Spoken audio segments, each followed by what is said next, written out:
এইবাৰ হোজাইৰ বাবে গৌৰৱ কঢ়িয়াই আনিলে হোজাই শিশু আৰু নাৰী সমাজ কল্যাণ বিভাগে।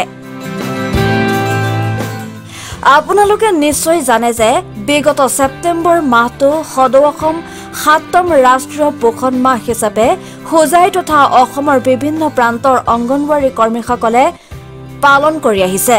এই পোষণ মাহৰ লগত সংগতি ৰাখি হোজাই সংহত শিশু উন্নয়ন প্ৰকল্পৰ অন্তৰ্গত হোজাই সমাজ কল্যাণ বিভাগে প্ৰথম স্থান লাভ কৰিবলৈ সক্ষম হৈছে।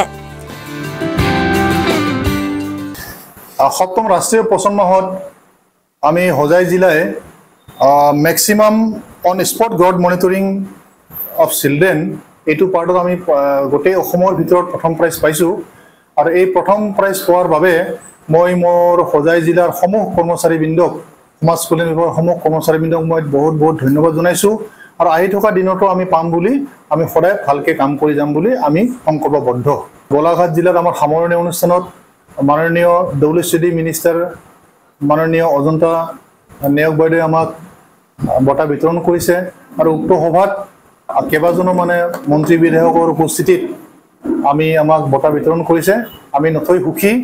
আৰু এই বঁটাটো পোৱাৰ মূলতে আমাৰ গোটেই জিলাখনৰ অংগনৱাড়ী সহায়িকাৰ পৰা আদি কৰি গোটেই অফিচৰ আটাইখিনি মানুহৰ আমাৰ অৰিহণা আছে। গতিকে মই এই আমাৰ সমাজ কল্যাণ বিভাগৰ সমূহ কৰ্মচাৰীক মই ধন্যবাদ জনাইছোঁ। আৰু ভৱিষ্যতে আমি আকৌ তেনেদৰে কাম কৰি যোৱাৰ কাৰণে আমি প্ৰতিজ্ঞাবদ্ধ।